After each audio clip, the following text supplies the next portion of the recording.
दोस्तों हमारे जीवन में हमें अपने माता पिता बहुत काम करने से रोकते हैं कि तुम ये नहीं करोगे, तुम वहाँ पर नहीं जाओगे, तुम्हें यही करना पड़ेगा। हमें कई काम करने से रोकते हैं। क्या आपको लगता है कि वो हमें रोक कर गलत कर रहे हैं? क्या यानी कि रोकने से हम सफल नहीं हो रहे हैं? यदि आप यह सोचते हैं तो आपको यह कहानी ज़रूर सुननी चाहिए। दोस्तों चलिए कहानी को शुरू करते हैं। एक बार की बात है, एक व्यक्ति और उसका बेटा दोनों अपने घर की छत पर पतंग उड़ा रहे थे। पतंग बहुत ही ऊंची उड़ रही थी, वो बादलों को छू रही थी। तब उसका बेटा उस व्यक्ति से कहता है कि पापा, ये पतंग इस डोर से बंधी हुई है, जिस कारण से और ऊंची नहीं जा रही है। इस डोर को तोड़ देना चाहिए।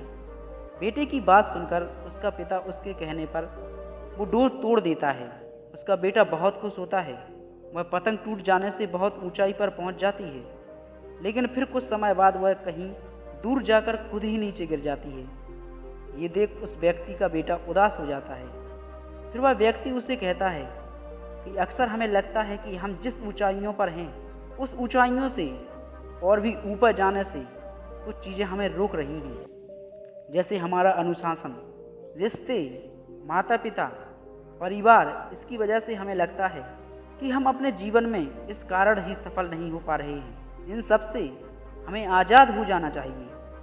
जैसा कि पतंग अपनी डोर से बंधे हुए रहती है और उस डोर की मदद से वह कई ऊंचाइयों को छू लेती है, उसी तरह हम भी अपने परिवार और रिश्तेदारों से बंधे हुए हैं। यदि हम इस धागे से जुड़े हुए हैं तो कई ऊंचाइयों को छू लेंगे, लेकिन यदि हम इस धागे को तोड़ देंगे तो ठीक इसी पतंग की तरह कुछ समय तक ही सफलता से उड़ पाएंगे, अंत में नीचे गिरकर ही रहेंगे। ये पतंग जब तक नई ऊंचाइयों को हासिल करेगी तब तक वह अपनी डोर से बंधी हुई है, लेकिन जब पतंग अपनी डोर से मुक्त हो जाती है तो वह कुछ समय में ही नीचे गिर जाती है। उसी प्रकार हमें भी अपने जीवन में रिश्तों की डोर से बंधे हुए रहना चाहिए, जिससे हम अपने जीवन में नई ऊंचाइयां हमेशा हासिल करते रहें। तो दोस्तों, इस कहानी से आपको जीवन में क्या सीख मिलेगी, आप हमें कमेंट में ज़रूर बताएं। और अगर आपने मेरा चैनल सब्सक्राइब नहीं किया तो मेरा चैनल सब्सक्राइब जरूर कर लें।